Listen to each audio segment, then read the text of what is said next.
everybody, and welcome to my channel. Everybody thinks of fall as pumpkin spice, but not me. I love apples. So I like to do apple and cinnamon. So I thought today would be a great day to make my Amish apple fritter bread. It's delicious and I hope you'll enjoy it. So sorry right off the bat, my dishwasher's going. I have no choice. This is the only time I can get it done. Otherwise I'm going to be doing it well into the night.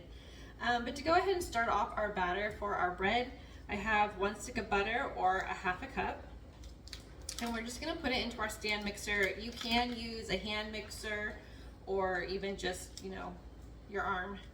That works just fine. It's just a little bit more mixing on your half. And then I'm going to add in 2/3 cup of sugar, and we're just going to let that cream together. So while I let that cream together, I'm going to start dicing up these apples.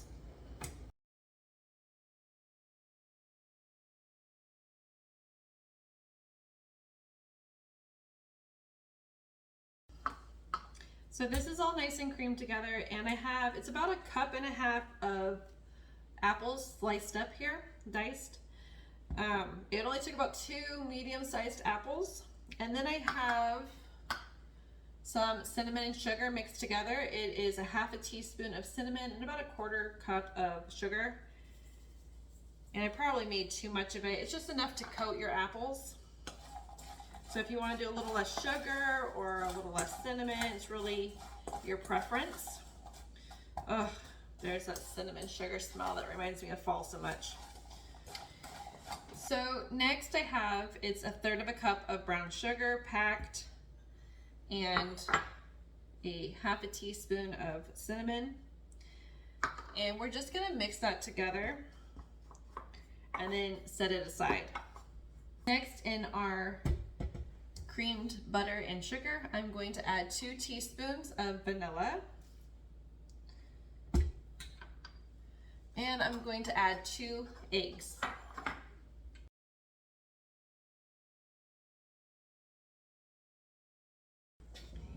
So I have 1.5 cups of flour, 1/4 teaspoon of salt, and 2 teaspoons of baking powder. We're just gonna mix those up real quick. And then I'm going to go ahead and scrape down the sides. Now I'm going to dump in our flour mixture. Just dump the whole thing right in. Mix it up. Okay, so this kind of forms like a real dough type texture. But we want it to be batter, which is where our milk comes in. I have 1/2 cup of milk, and I'm just going to turn this on low and just gently pour this in, and then it'll be a nice smooth batter.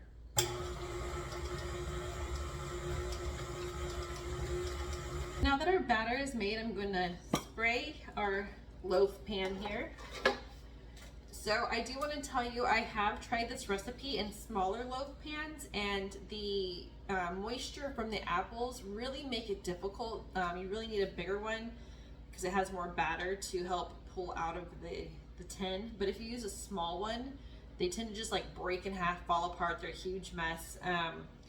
Maybe if you just did a little bit of apples instead of the half and half ratio that we're gonna do, it might work.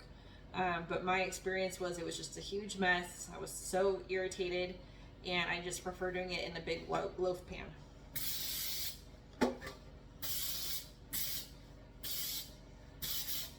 Okay, I'm gonna pour half the batter in.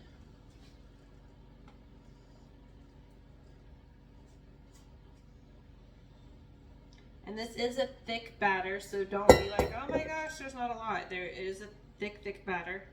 So you just kind of have to move it around so it's all even. Okay, so half the batter's in. Now I'm going to put in half the apple slices, just kind of sprinkle them about. That's half of the dough.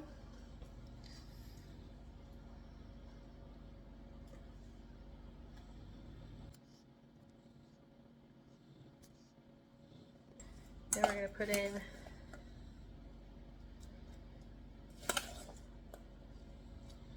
apples. I might have too many apples here. That's okay because I can just eat them. They're yummy this way. Or you can put them on ice cream, that would be good too. Okay. Then we're gonna sprinkle our cinnamon sugar on top.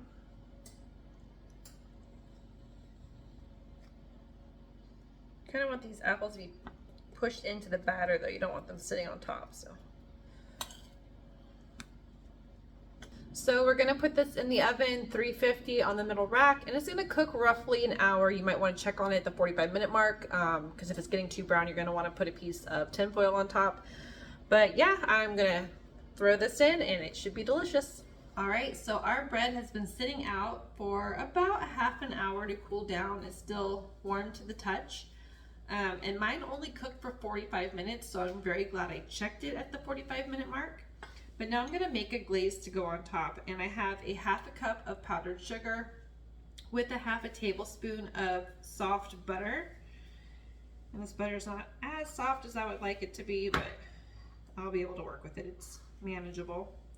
I'm gonna add in 2 teaspoons of milk and a 1/4 teaspoon of vanilla.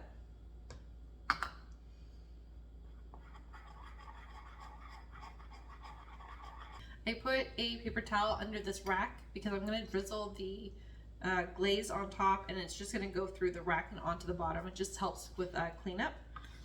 But you could pour as much or as little on this as you like. I think I'm just going to do some drizzles. Make it look nice.